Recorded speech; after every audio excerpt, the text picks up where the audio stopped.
Hi, I'm Mark Burgess from the Chameleons, and this is musicfiends.com.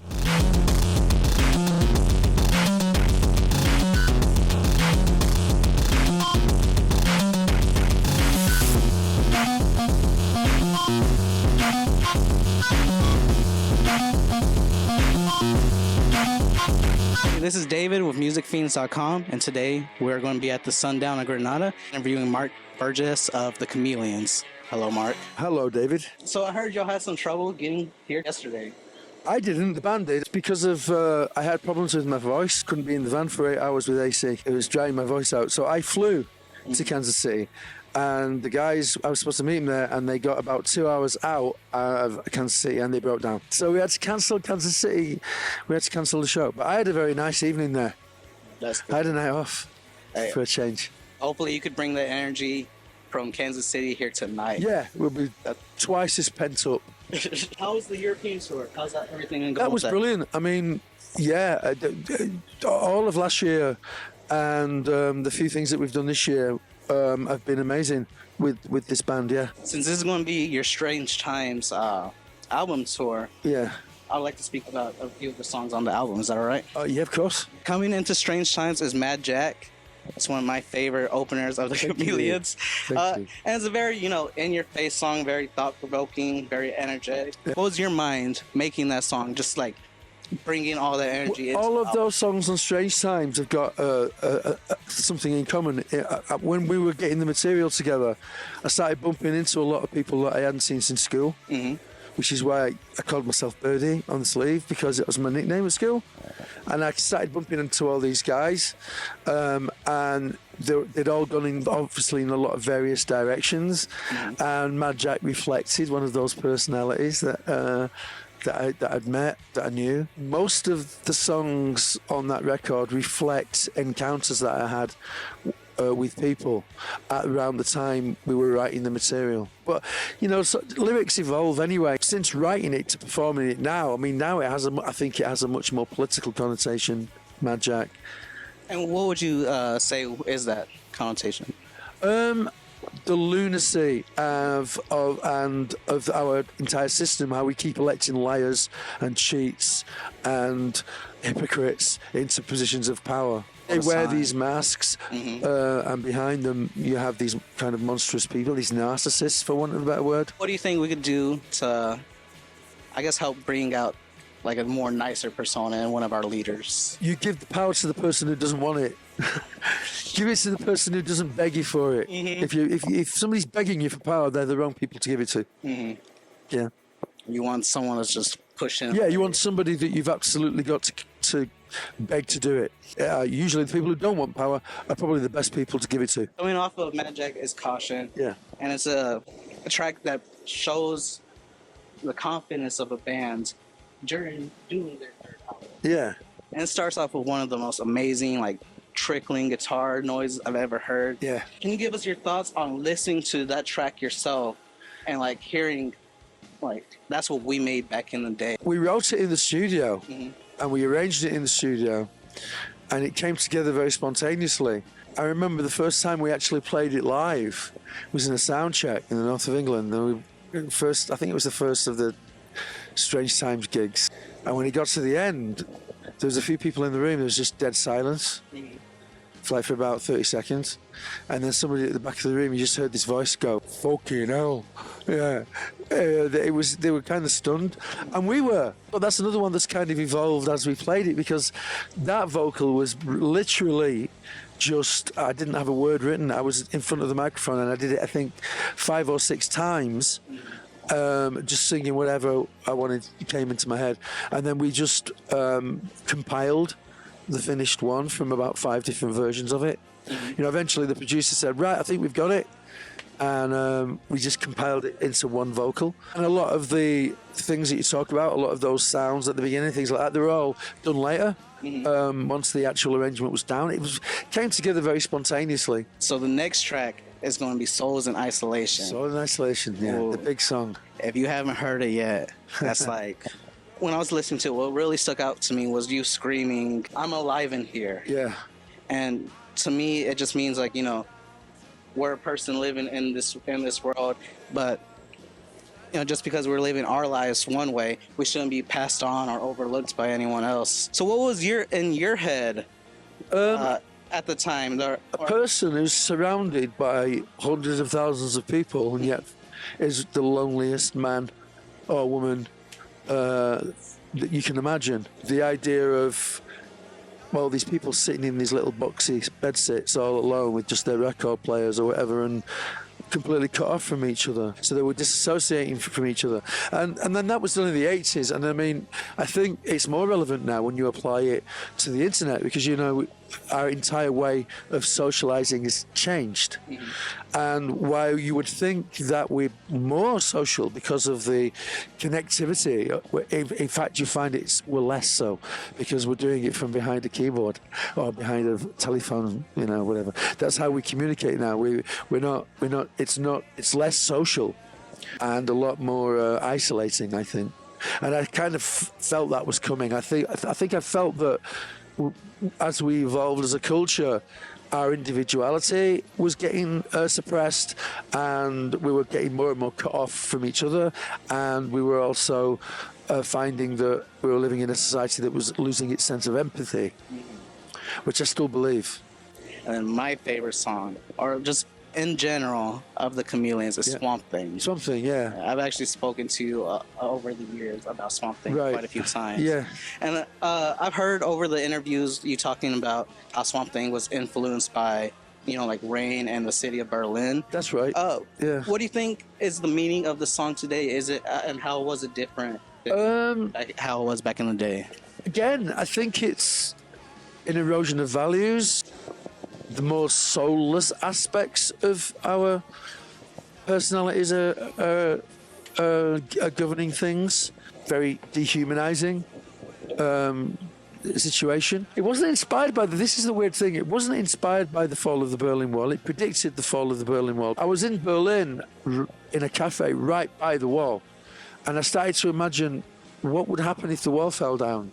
What would actually happen? I was trying to think, is that wall to keep all of this out, because I was in West Berlin, it was rush hour, and I was sitting in a cafe. The guys that were working in there were wearing these silly little paper hats, and I'm thinking, is that wall to keep all this insanity out, or is it to keep all that darkness that was beyond that wall, because it was very dark. I stayed in the hotel once looking over it, and on the other side of that wall immediately there was nothing. It's a no man's land of black dark, with these with conning towers with searchlights doing this, like in the war. So I mean, was it to keep that darkness, them to keep them prisoner in there, or was it to keep all this madness out? And what would happen if it fell down? I imagined that if it fell down, all this insanity would just go rushing in there like a tidal wave, and fill all that void and spread like a cancer. And that's exactly what it happened. But it was something like 7 years later when it actually happened. But that was what I was imagining. All around, walls are tumbling down, and something because of the thing that started it, which is Reggie's riff. It reminded us of that kind of swampy south thing. But then I kept it because I imagined it was like this monstrous thing that's kind of just behind everything, pushing us in this direction. I imagined it like that, so I kept it. I didn't change it. It was a working title originally. That's what it does sound like, though. The opening, it does feel like something's closing in on something's like emerging from a swamp. With the new EP that you released, Where Are You? Yeah. Listening to it, it sounds very personal, like what that's going on in your life. Yeah, it is. More so than ever before, I think. What were you thinking? Like, to me, it sounds like you're speaking out to a love that's going to come. Yeah, we have this thing, don't we, where people say they're searching for their twin flame or soulmate or whatever. And it's a little bit of a fallacy, really. I think we have this ideal maybe of who we feel our perfect partner is, and we're so busy like checking the boxes of that when something really great is in our lives, we don't really appreciate it, or we don't see it, because we always think there's something better for us over the horizon, and that's complete nonsense. So I think the twin flame idea is a bit nonsense, really, but I always had in my mind, when I first started in the group, I was like, I'm going to find my soulmate by making music, because she's going to hear the music and she's going to come and find me. You know, it was kind of like a childish idea. But I could never really quite let go of it, you know. And it became pertinent recently, you know, when I thought I'd met that person, you know. I don't know, I'm 64 and haven't found her yet, so... Hey, keeping hope. Keep looking. Don't give up. All right, exactly. Don't fall. So one of the reasons why I got into the Chameleons were just like the feeling of, okay, this is a band of people that know what they want to do, and they're going to do it the way that they want to do it. Yeah, that's absolutely right. And how are you keeping that energy now with the new stuff? Easy. I thought it was going to be really hard. I mean, I thought it was going to be like pulling teeth, because me and Reg hadn't worked together for such a long time. But we have all the right components in place. Apart from the fact that we really like each other as people, they're all bringing something fresh to it. You know, we've got somebody in the band that plays piano. Stephen is a really great guitar player. Reg obviously is, and he's still coming up with great ideas. I'm still eager and hungry to do it with this band. All the right elements came together at the right time, and the songs have been coming very easily to us. They're not a struggle at all. Yeah. We're going to have more material than we need for the album. Seeing those guys on stage with you, they're really good guys. It's a great band, and they're a great combination of people. When you're in a very confined space for weeks on end, you know, you need to be able to get on with each other, and we all do. We have a really good time together. We enjoy playing together, you know, and we're actually maturing our songwriting again. We have the right people now to take it into a forward direction, which is the first time since the original band split up that I felt that. You once said in an interview that each Chameleons album is you and us as a band, from the words, the music, to the album covers. That's all y'all personified as music. Yeah, we all brought... Yeah, I mean, obviously some people in the band are more talented at particular things, like, you know, Reggie's imagination holds for some great sleeves, and we had somebody in the band who was graphically minded. I write the words and stuff, so, you know, we all bring something to it, but it was very much, you know, every element of the record was the band. So how are you going to personify yourself now? And in the same way. Same way? In exactly the same way. The single is very much, I think it's a new sound for us. It's still identifiably us, but it's a new sound. And I've been saying it's like a new Chameleons, right? We didn't really want to sound like we sounded 40 years ago. Like, one of the guitar players responsible for that left the band 20 years ago. We don't, you know, that's it. He's took it with him. We wanted to do something new. So in accordance with that, I wanted it to look a little different. And because we were against the time, against the clock, because I wanted it out in May, this was February, and I was being told, well, we need artwork right now.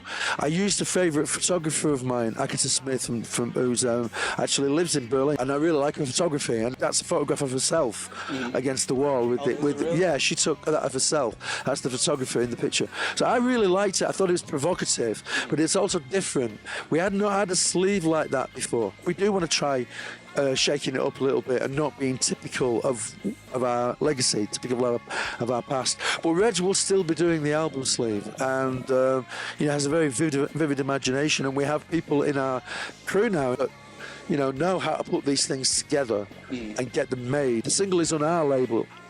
Metropolis, they had their reasons, but they didn't want to do the vinyl. They just wanted to do the download. So the download is on Metropolis, but the single vinyl is actually on Strange Times Entertainment, which is our own company which we formed. We're still doing it ourselves. The control over what we're doing is very important to us. We won't compromise or sacrifice that. Whatever we get into, whoever we work with, I have to understand that we have complete control over our music and the way that it's packaged. My favorite song from the new EP is Forever. Forever, yeah.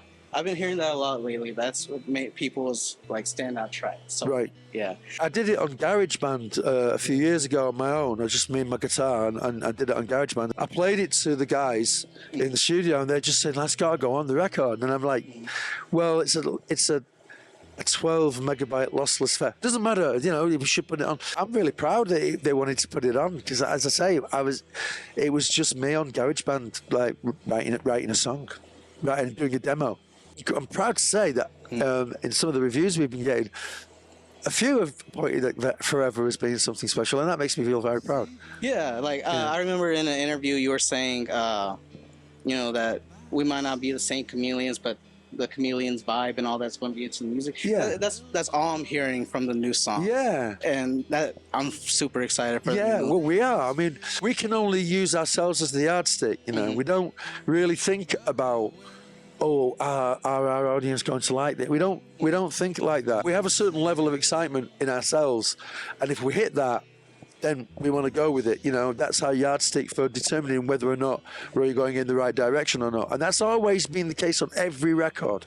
It's always, we've always put our own excitement and enthusiasm first. If we are turned on by it, that's good enough. We'll stand by it, we'll play it, and hope that people like it. We hope they do, but we don't really care, you know, because we believe in it. That's the work that we wanted to do, and we're happy and we're satisfied with it, right? Mm-hmm. And we feel that way about what we're doing now. I think that's another reason why a lot of people like the Chameleons, because, you know, you guys just put your own life, your own experiences, everything. Every track that we're doing is different in its own unique kind of way, but they've still got that chameleon-esque element to it. Like when we first started, we were coming out of post-punk, so that was obviously a heavy influence on our first couple of records, right?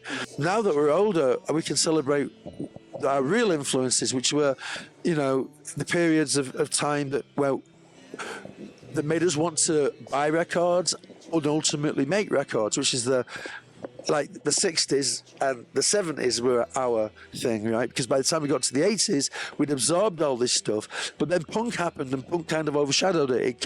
It eclipsed everything when punk happened. So we became kind of very punk influenced to become a post-punk band. But now we feel like unfettered by that. We can write however we want, you know, and there are some things on this that, you know, really evoke some of my favourite moments from music over the years, and they're all in like early 70s or mid 70s or 60s or, you know, or even late 70s, some of it. You could hear a few of those influences on Strange Times. Exactly. Yeah. I think that's why, you know, I'm enjoying performing it now, because that trinity of three albums that actually established us, that one is the closest, I think, to where we wanted to go. At the time, we didn't get to make the fourth one. Now we feel we don't have a straitjacket of our legacy to live up to. You know, we can do whatever we want, and we know that it has the Chameleons vibe, right? Yeah, that's the important thing. It's the common denominator. I mean, you have to have the right components. You've got to excite you enough and inspire you enough and make you believe that you can take it forward in a positive way and do something good. That kind of partnerships, you're lucky if you get it once in a lifetime, let alone twice. When bands come together and form bands like, you know, I don't know, like The Jam or The Who or The Beatles or Nirvana or whoever it is, that chemistry happens maybe once in a lifetime, right? I'm fortunate enough now to have been the second time that it's happened. Where I'm excited by the people that I'm working with, enough inspired. And the good thing about now, which I could never do before, is that I can actually bring songs to them that I can't figure out how to make work. I know there's a good song in there somewhere, but I can't figure out how to execute it. And they'll go like, well, try like this or try like this. And we do it and we put it up and I'm like, oh my God, it's great. You know, the band have done that. You know, you can write a great song, but it doesn't necessarily equate to making it a great track, right? Yeah. And I've got that around me now again. So it's the first time that I felt like I've been in a proper group since the original band split up. Even though I've been doing Vox. Vox was a celebration of Chameleons music for the people that still loved it. But this is an attempt now to take it forwards into new areas and still maintain those things that people loved about Chameleons, like melody and arrangement and interesting things going on in it. You know, we're really excited by what we're doing. We can't wait to get back to it. We're about halfway through. Yeah, it seems more like the Chameleons are basically a new band now. Yeah. But it's still Chameleons. That's the cool thing about it. It is new Chameleons, but it's still Chameleons. You can hear it in there, you know. All right, and then we have a few fan questions if you don't mind answering. Louis asks, did you ever meet David Bowie? No, I wish I had. I really, really wish I had. I would really have loved to have met him. Yeah, so just 5 minutes. So he never got to listen to your cover of John I'm Only Dancing? Oh, God, no, he would have hated it. He would. Well, I don't know actually. Rockabilly, but I mean, he likes it. I don't know, but no, I never got a chance to meet him. Unfortunately, I know a couple of people that did. Fans who happened to be staying in the same hotel that he was staying in after a show in Germany, and actually got up the nerve to go over and speak with him. And he was a class act. He was very nice to them and posed for photographs. And of course, what happened? The camera wouldn't work properly, and they were all getting nervous. So he called his personal photographer from the tour over to take photographs with this couple, and then got his PA to write their addresses down. And within the week, they got them 10 by 8s. He did that. He was a class act, man. He was a really the real deal. I'd love to have met him. I heard he was one of David Bowie is one of your biggest influences. Yeah, I would say absolutely. Yeah, that whole period actually, like Bowie and T-Rex and Iggy and then Velvet Underground and all that stuff. Yeah, very definitely. The next one is Leo from Houston. Hello, Leo.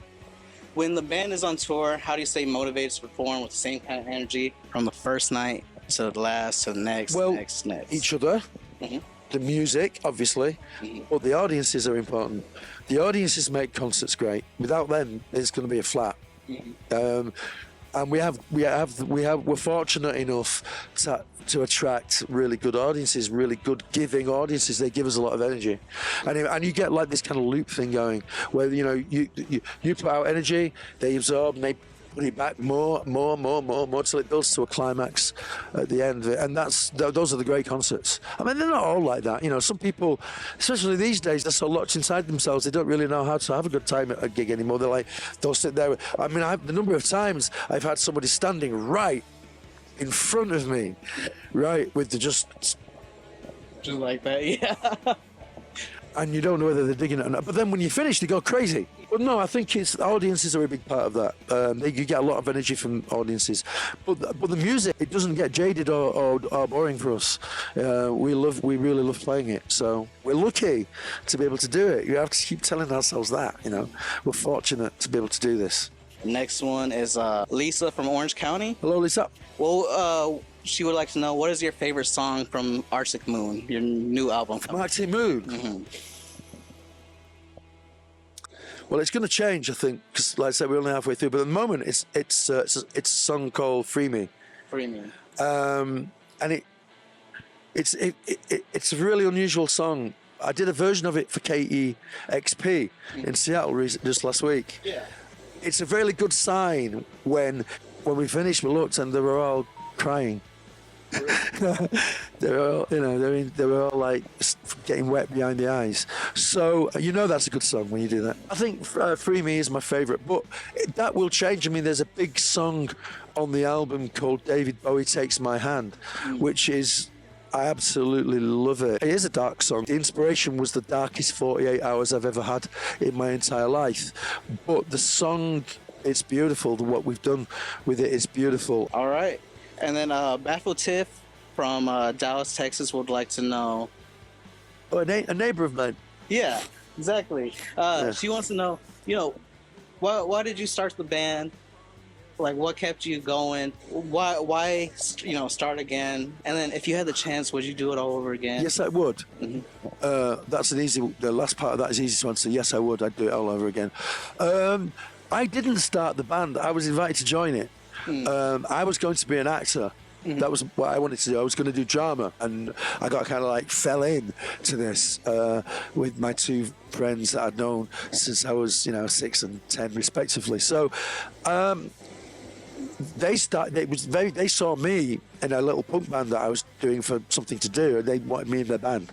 And what keeps you going? What keeps it going is, it hasn't. I mean, stopped for various times. What brings me back? The audience. You go out and you play a couple of shows, and it mushrooms from there. What's going on with the Strange Times US releases? And I keep asking why this is. We couldn't get the rights for the digital versions of these songs from Universal, who now have them, they own them. Oh, okay. So that's why there's no download card in the vinyl, and why they're not streaming it. They pulled it all off the streaming services. Now, Somebody did tell me the reason for this. It was very convoluted and very boring and very legal. I don't really get it. I don't really know is the answer why they've done that. But they have, and we have no power to do it. The only thing we got were the rights to do a CD and a vinyl record.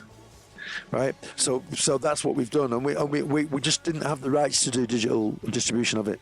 We just gotta storm their office buildings, get it back for you. Would I? No, you can, yeah, by all means. Yeah, get your placards out and go and stand outside Universal. Yeah. All right, I'll do that. Don't worry. Film it as well. I'd like to see that. Thank you again. This is Mark Burgess of the Chameleons. Do you want to plug any of your socials? Anything going on in your life?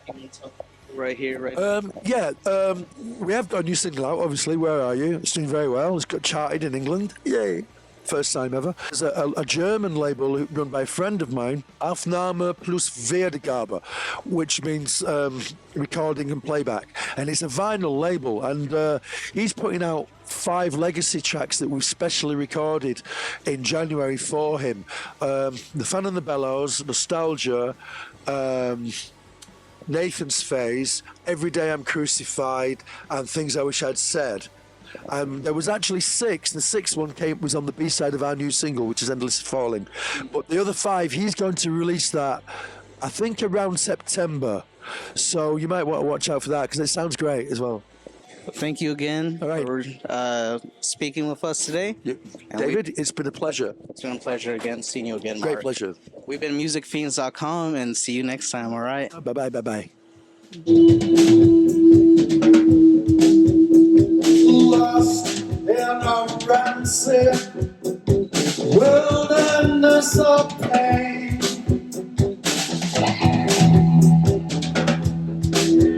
and all our leaders are insane.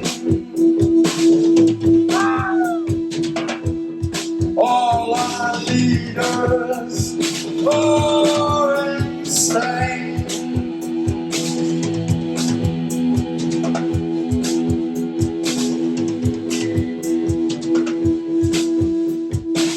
Sometimes you get somewhere, sometimes you get nowhere. I've been all over this world, I left every place, and all the lonely people that do all the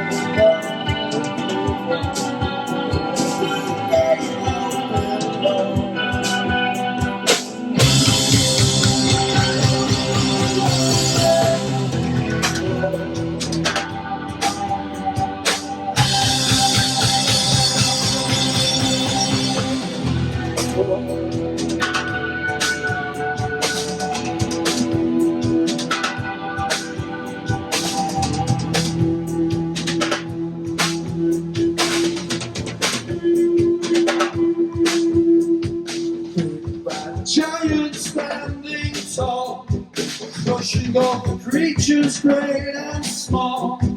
I wanna see this giant fall. When will it come?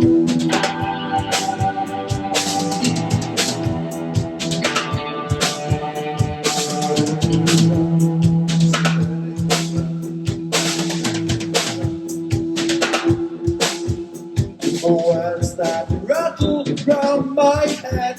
Struck by lightning, someone said. The diamond bullet to the head. It's gonna happen again.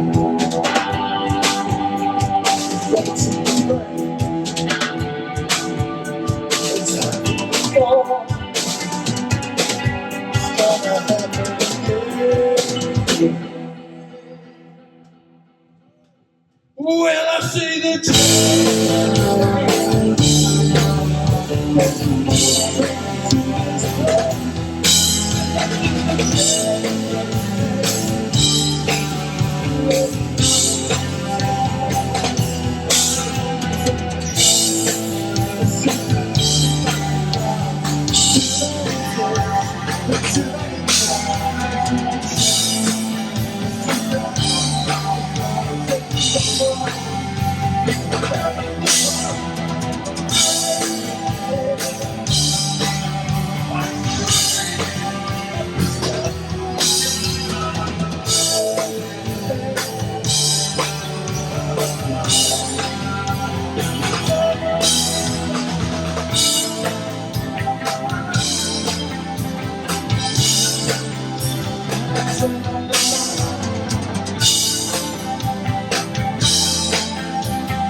I can hear your cries from down the hall. Shelter in isolation. I can hear your records through the walls. If I had a mind to, I could call to you. I could take a shot out. No more would you cry?